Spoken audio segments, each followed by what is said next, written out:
মই অভিলাষ আৰু লৈ আহিছো এটা গুৰুত্বপূৰ্ণ খবৰ। এতিয়াৰ পৰা মন গলে আপুনি বিয়া পাতিব নোৱাৰিব, তাৰ সমান্তৰালকৈ থাকিব নোৱাৰিব লিভ ইন ৰিলেশনশ্বিপত। ডাঙৰ ঘোষণা কৰিব শীঘ্ৰেই অসমত আহিব ইউচিচি। আজি বিধানসভাৰ অধিৱেশন আছে আৰু তাতে উত্থাপন হ'ব ইউচিচি আৰু তাৰ পিছতেই কঠোৰ সিদ্ধান্ত গ্ৰহণ কৰা হ'ব আৰু এই সন্দৰ্ভত সবিশেষ লৈ অহাৰ চেষ্টা কৰিছো। জনাই আছো টাইম 8 বিগ ব্ৰেকিং ডাঙৰ খবৰ। আজিৰে পৰা ষষ্ঠদশ অসম বিধানসভাৰ অধিৱেশন। আজিৰ পৰা অসম বিধানসভাৰ অধিৱেশন 4 দিনীয়া কাৰ্যসূচীৰে অনুষ্ঠিত হ'ব অধিৱেশন আৰু তাতেই গ্ৰহণ কৰা হ'ব এক বিশেষ সিদ্ধান্ত। এই অধিৱেশনতে উত্থাপন কৰা হ'ব ইউচিচি ইউনিফৰ্ম চিভিল কোড। এই অধিৱেশনতে উত্থাপন কৰা হ'ব। নিজৰ মতে কৰিব নোৱাৰিব বিয়া, তাৰ সমান্তৰালকৈ থাকিব নোৱাৰিব লিভিনত। মুখ্যমন্ত্ৰীয়ে কোৱাৰ দৰেই এই অধিৱেশনতে উত্থাপন কৰা হ'ব ইউনিফৰ্ম চিভিল কোড। বিবাহ ৰিলেশ্যনশ্বিপক লৈ কঠোৰ নিয়ম আহিব, কেইবাটাও কঠোৰ নিয়ম আহিব। গতিকে আপুনি চাই লওক এই বাতৰিটো। বিয়াৰ ন্যূনতম বয়স নিৰ্ধাৰণ কৰা হ'ব ইউচিচিৰ জৰিয়তে। বিয়াৰ ন্যূনতম বয়স হয়তো 21 বছৰ হ'ব পাৰে, সেই বয়স নিৰ্ধাৰণ কৰা হ'ব। ল'ৰা ছোৱালীৰ সম্পত্তিৰ অধিকাৰৰ বিষয় থাকিব ইউচিচিত। বহু বিবাহ ৰোধ, বিবাহ বিচ্ছেদ, লিভ ইন ৰিলেশ্যনশ্বিপৰ বিষয় থাকিব ইউনিফৰ্ম চিভিল কোডত। জনজাতীয় লোকক ইউচিচিৰ আওতাৰ পৰা বাহিৰত ৰখা হ'ব। যিসকল জনজাতীয় লোক তেওঁলোকক এই আইনৰ আওতাৰ পৰা বাহিৰত ৰখা হ'ব। ধৰ্মীয় ৰীতি নীতিকো ইউচিচিৰ বাহিৰত ৰখা হ'ব। আৰু বৰ্তমান সময়ত এক ডাঙৰ খবৰ। আজিৰে পৰা ষষ্ঠদশ অসম বিধানসভাৰ অধিৱেশন 4 দিনীয়া কাৰ্যসূচীৰে অনুষ্ঠিত হ'ব অধিৱেশন আৰু এই অধিৱেশনতেই উত্থাপন হ'ব ইউচিচি অৰ্থাৎ ইউনিফৰ্ম চিভিল কোড, যাৰ জৰিয়তে লিভ ইন ৰিলেশ্যনশ্বিপ হওক বা বিয়াৰ বয়স হওক, এই সকলো ক্ষেত্ৰত বয়স নিৰ্ধাৰণ হ'ব। কঠোৰৰ পৰা কঠোৰ আইন অনা হ'ব। নিৰ্বাচনৰ পূৰ্বে মুখ্যমন্ত্ৰীয়ে স্পষ্টকৈ কৈছিল যে 24ৰ নিৰ্বাচনৰ পিছত চৰকাৰ গঠনৰ প্ৰথমখন বিধানসভাৰ অধিৱেশনতেই উত্থাপন কৰা হ'ব ইউনিফৰ্ম চিভিল কোড আৰু সেই অনুপাতে আজি উত্থাপন হ'ব ইউনিফৰ্ম চিভিল কোড। গতিকে এই আইনত কি থাকিব ইতিমধ্যে কোৱা হৈছে। ল'ৰা ছোৱালীৰ সম্পত্তিৰ অধিকাৰৰ বিষয় থাকিব, তাৰ সমান্তৰালকৈ লিভ ইন ৰিলেশ্যনশ্বিপ, বহু বিবাহ, বিবাহ বিচ্ছেদ, এই কেইবাটাও বিষয় সামৰি এই আইন অনা হ'ব। গতিকে এই ক্ষেত্ৰত চৰকাৰ কঠোৰ হৈছে। সলনি হৈ পৰিব বহুতৰে জীৱনশৈলী, বহুতৰ জীৱনশৈলী সলনি হ'ব। সদনত উত্থাপন হ'ব ইউচিচি বিল। আজিৰে পৰা আৰম্ভ হোৱা ষষ্ঠদশ অসম বিধানসভাৰ 4 দিনীয়া বিশেষ অধিৱেশনত উত্থাপন হ'বলৈ গৈ আছে এক ঐতিহাসিক বিল। ইয়াক লৈ বিতৰ্কও চলিছিলে ইয়াক লৈ। আৰু বৰ্তমান সময়ত আজিৰ দিনটো লক্ষণীয় হ'ব। এই বিলখন উত্থাপন কৰাৰ সময়ত বিৰোধী পক্ষৰ পৰা কি ধৰণৰ প্ৰত্যুত্তৰ আহে বা প্ৰতিক্ৰিয়া আহে সেয়া লক্ষণীয় হৈ পৰিব। লিভ ইন ৰিলেশ্যনশ্বিপত নিষেধাজ্ঞা আহিব। এতিয়াৰে পৰা চৰকাৰক নজনোৱাকৈ বা পঞ্জীয়ন নকৰাকৈ কোনো ল'ৰা ছোৱালী একেলগে থকাটো হ'ব এক ডাঙৰ অপৰাধ যদি এই আইন গৃহীত হয়। আইনগতভাৱে এগৰাকী পত্নী থকাৰ পিছত দ্বিতীয় বিবাহ কৰাটো এতিয়াৰে পৰা সপোন হৈ পৰিব। ধৰ্মীয় ৰীতিৰ দোহাই দিও সাৰি নাযাব কোনো। গতিকে এই আইন আহিলেই এইকেইটা ক্ষেত্ৰত সাল সলনি হোৱা দেখিবলৈ পোৱা যাব। ল'ৰা ছোৱালীৰ বিবাহৰ ন্যূনতম বয়স এতিয়াৰে পৰা কঠোৰভাৱে নিয়ন্ত্ৰণ কৰা হ'ব। অলপ ইফাল সিফাল হ'লেই বা অলপ বয়সৰ কম বেছি হ'লেই জেল বা জৰিমনা পৰ্যন্ত হ'ব পাৰে। আনহাতে ল'ৰা আৰু ছোৱালীৰ সম্পত্তিৰ অধিকাৰক লৈ এনে কিছুমান নিয়ম আহিব যিয়ে পৰিয়ালসমূহৰ মাজত হাহাকাৰ লগাব পাৰে। বিবাহ বিচ্ছেদৰ নিয়মবোৰো কৰা হ'ব অত্যন্ত জটিল। এই আইনৰ পৰা জনজাতীয় লোকসকলক সম্পূৰ্ণ দূৰত ৰখা হ'ব আৰু ধৰ্মীয় ৰীতি নীতিকো ইয়াৰ আওতাৰ বাহিৰত ৰখাৰ কথা কোৱা হৈছে। কিন্তু বাকী সমাজখনৰ বাবে ই এক হয়তো বৃহৎ প্ৰত্যাহ্বান হ'ব পাৰে। পুৰণি যিসমূহ নীতি পৰম্পৰা আছে সেই সকলো পৰম্পৰা হয়তো এতিয়াৰে পৰা নাথাকিব।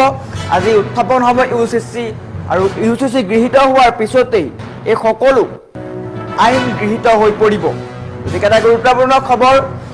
আজি অসম বিধানসভাৰ ষষ্ঠদশ অধিৱেশন আৰু তাৰ পিছতেই আৰু সেই অধিৱেশনতে উত্থাপন কৰা হ'ব ইউচিচি অৰ্থাৎ ইউনিফৰ্ম চিভিল কোড, যাৰ জৰিয়তে আপুনি মন গ'লেই বিয়া পাতিব নোৱাৰিব, নিজৰ মতে বিয়া কৰিব নোৱাৰিব, লিভ ইন থাকিব নোৱাৰিব। গতিকে এইকেইটা খবৰ আৰু কিছু সময়ৰ পিছতেই বিধানসভাৰ অধিৱেশন আৰম্ভ হ'ব আৰু সেই অধিৱেশনতেই উত্থাপন কৰা হ'ব ইউনিফৰ্ম চিভিল কোড, যাৰ জৰিয়তে কেইবাটাও নিয়ম আহিছে।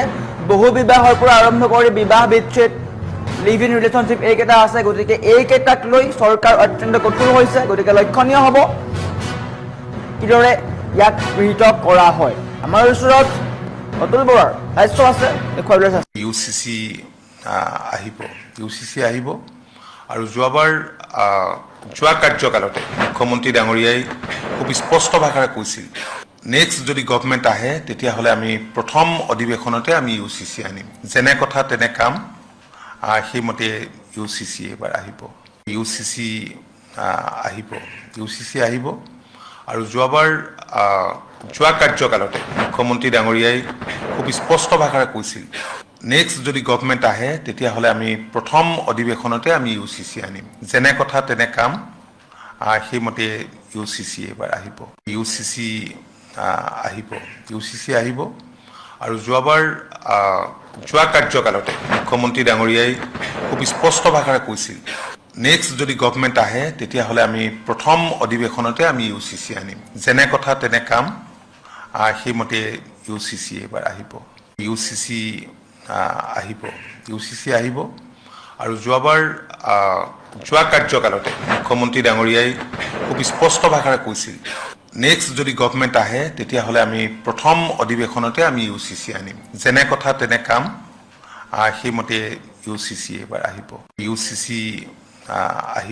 ইউচিচি আহিব আৰু যোৱা কাৰ্যকালতে মুখ্যমন্ত্ৰী ডাঙৰীয়াই খুব স্পষ্ট ভাষাৰে কৈছিল, নেক্সট যদি গভৰ্ণমেণ্ট আহে তেতিয়াহ'লে আমি প্ৰথম অধিৱেশনতে আমি ইউচিচি আনিম। যেনে কথা তেনে কাম, সেইমতে ইউচিচি এইবাৰ আহিব।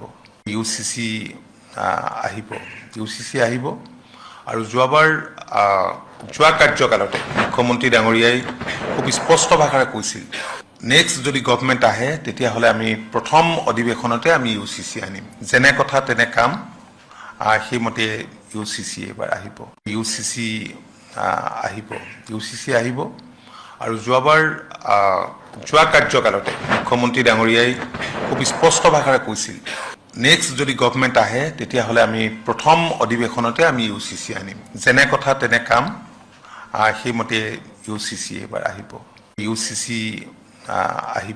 ইউচিচি আহিব আৰু যোৱা কাৰ্যকালতে মুখ্যমন্ত্ৰী ডাঙৰীয়াই খুব স্পষ্ট ভাষাৰে কৈছিল, নেক্সট যদি গভৰ্ণমেণ্ট আহে তেতিয়াহ'লে আমি প্ৰথম অধিৱেশনতে আমি ইউচিচি আনিম। যেনে কথা তেনে কাম, সেইমতে ইউচিচি এইবাৰ আহিব। ইউচিচি আহিব আৰু যোৱা কাৰ্যকালতে মুখ্যমন্ত্ৰী ডাঙৰীয়াই খুব স্পষ্ট ভাষাৰে কৈছিল, নেক্সট যদি গভৰ্ণমেণ্ট আহে তেতিয়াহ'লে আমি প্ৰথম অধিৱেশনতে আমি ইউচিচি আনিম। যেনে কথা তেনে কাম, সেইমতে ইউচিচি এইবাৰ আহিব। ইউচিচি আহিব আৰু যোৱা কাৰ্যকালতে মুখ্যমন্ত্ৰী ডাঙৰীয়াই খুব স্পষ্ট ভাষাৰে কৈছিল, নেক্সট যদি গভৰ্ণমেণ্ট আহে তেতিয়াহ'লে আমি প্ৰথম অধিৱেশনতে আমি ইউচিচি আনিম। যেনে কথা তেনে কাম, সেইমতে ইউচিচি এইবাৰ আহিব। ইউচিচি আহিব আৰু যোৱা কাৰ্যকালতে মুখ্যমন্ত্ৰী ডাঙৰীয়াই খুব স্পষ্ট ভাষাৰে কৈছিল, নেক্সট যদি গভৰ্ণমেণ্ট আহে তেতিয়াহ'লে আমি প্ৰথম অধিৱেশনতে আমি ইউচিচি আনিম। যেনে কথা তেনে কাম, সেইমতে ইউচিচি এইবাৰ আহিব। ইউচিচি আহিব আৰু যোৱা কাৰ্যকালতে মুখ্যমন্ত্ৰী ডাঙৰীয়াই খুব স্পষ্ট ভাষাৰে কৈছিল,